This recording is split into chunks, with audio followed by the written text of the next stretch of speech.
Hey folks, Ken here. Just thought I'd do a quick mid-winter update. In Dublin, we've had a lot of rain the last couple of weeks, which have caused flooding in areas. But temperature-wise, it's definitely been the lowest spell. I'd say since before Christmas, we've had very few, if any, days that have gone above sort of 10 degrees.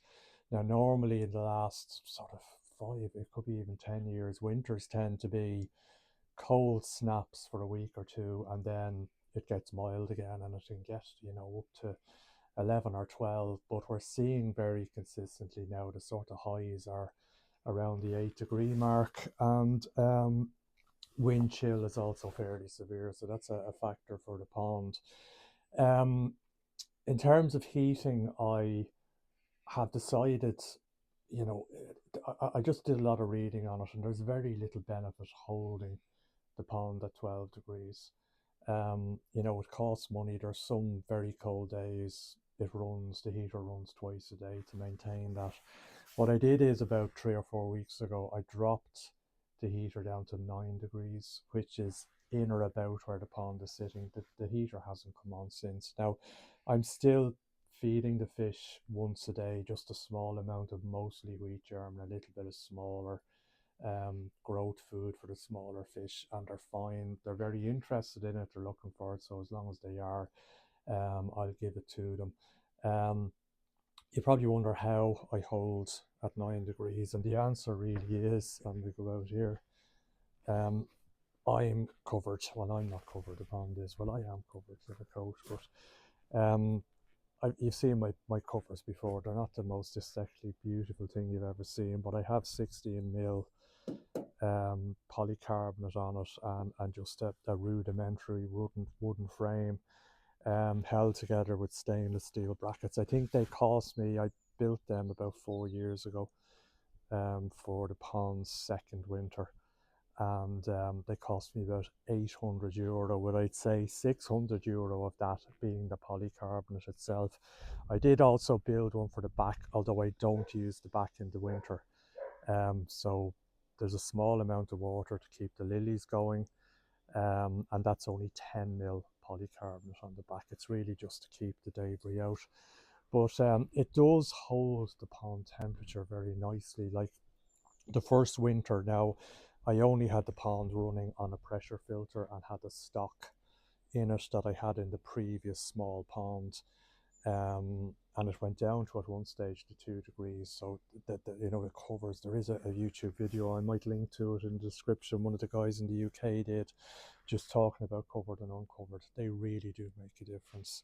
The fish are all fine. I'll talk about my latest trials and tribulations. Well, they're not the latest, thankfully. They're a good bit behind me now, but they're all doing well. The only one that sort of is taking it very gently is my Shiro. He sort of sits down in the corner here, and I was a bit worried. He's actually up now because I fed there just before we started.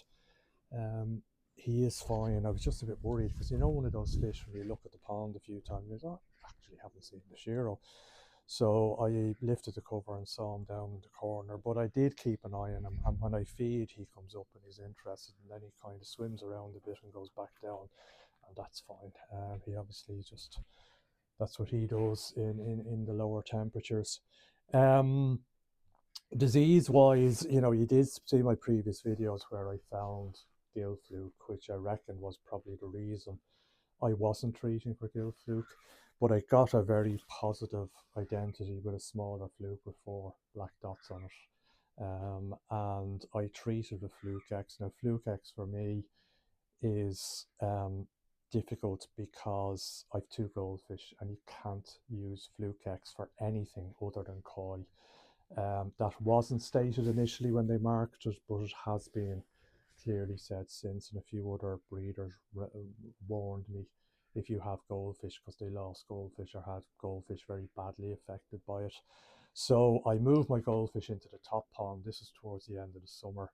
I just put a pump on the top pond, not an air pump, a water pump, just to turn over the water and oxygenate it.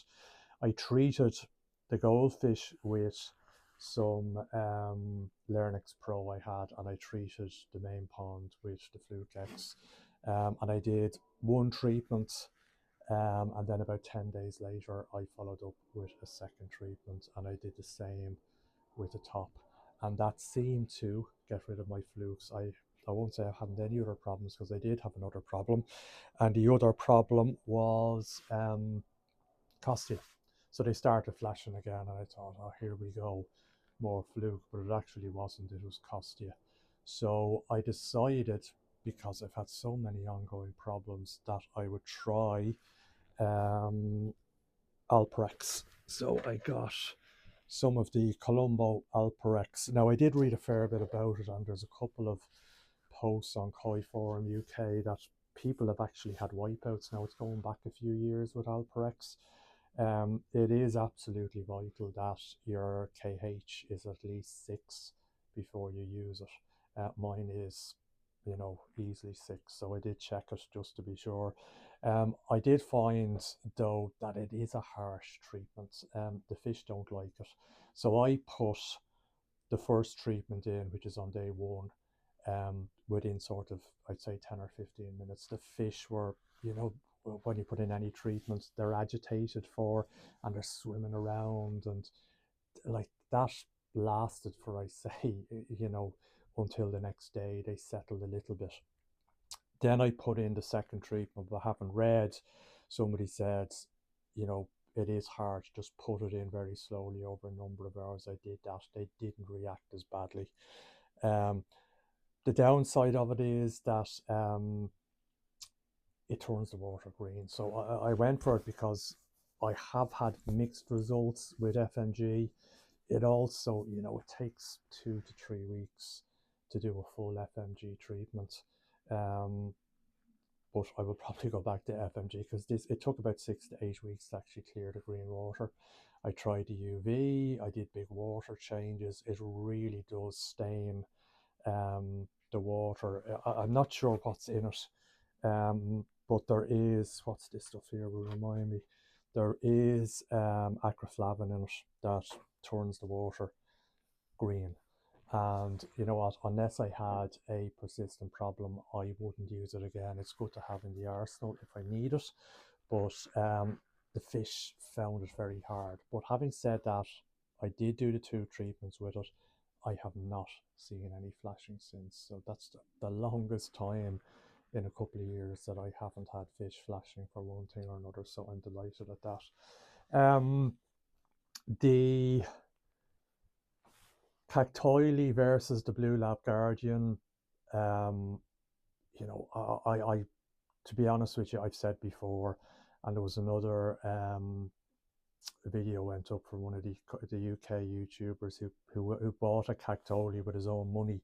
It wasn't money was given, and he was, he did it over a number of weeks, if not months, and he was very disappointed with it. He just felt that the readings were not accurate, and he had problems.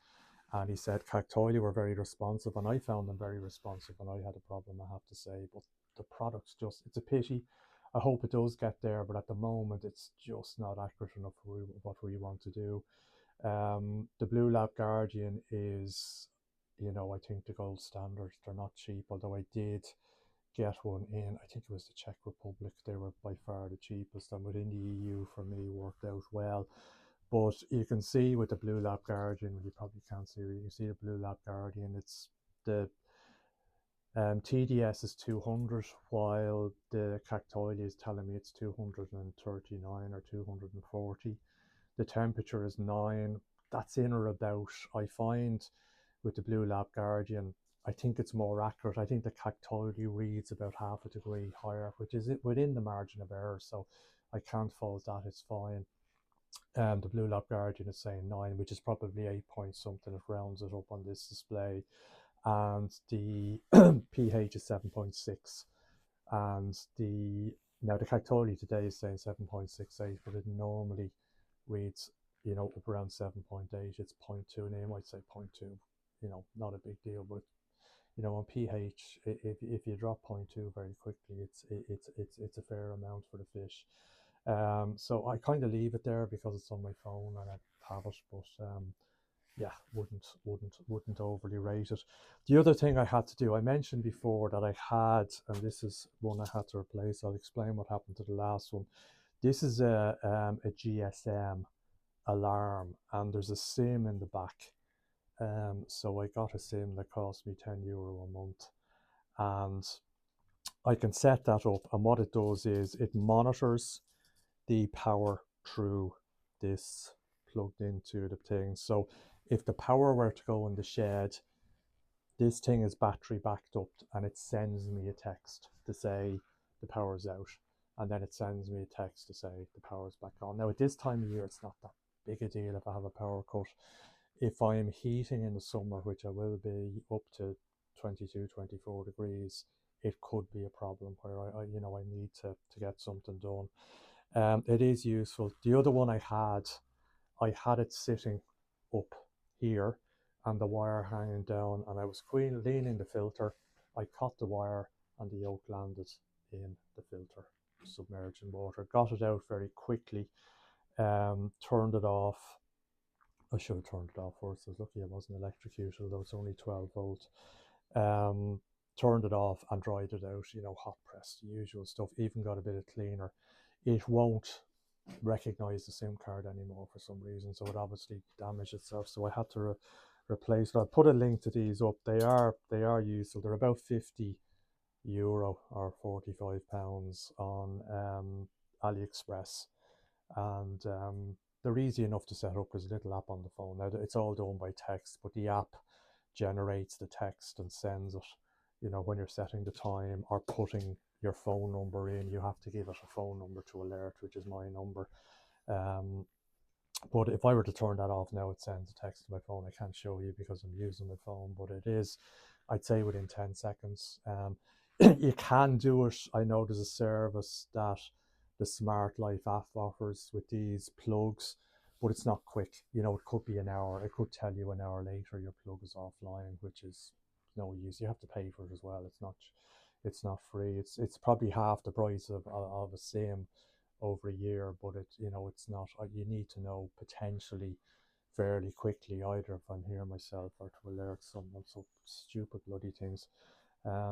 Most of some of the big costs in my koi keeping in the last year have been stupid things I did myself. I managed to damage the screen with the Cactoli sensor that's now in the pond. I had it in the filter in the dirty side, and it got sucked into the drum, and cost me, I think, about €300 for two new screens, which wasn't too bad actually. Um, and of course, this thing that cost me €50 to replace. Not an absolute necessity, but I would rather have it. Other than that, everything has been working fine. Pumps fine. Did the carbon on the Big Blue there about 2 months ago, and carbon, I don't know if anyone else has mentioned, it's got very expensive. I bought about 3 or 4 bags that lasted me 2 years on Amazon about 2 years ago. That cost me about €55 a bag at 15 kilo or 25 kilo bag rather. They were delivered from the UK. Extremely cheap, I have to say. I bought a bag from Germany, shipped to Ireland, and it cost me €200, so 4 times the price. Locally, it is available, but it's up at around €250 a bag. So deactivated carbon has got very expensive for some reason. But anyway, it is done, and I must check the chlorine. But other than that, everything going well. Fish are fine. Everything working well. Nothing to worry about at the moment in terms of diseases, and hopefully it remains that way. And I'm just looking forward to when the temperature starts going up a bit, because it's far from pleasant. It's nice enough today. It's a little bit drier and there's no wind, but the last couple of weeks have just been horrendous here. They really have, and I think right across the UK as well.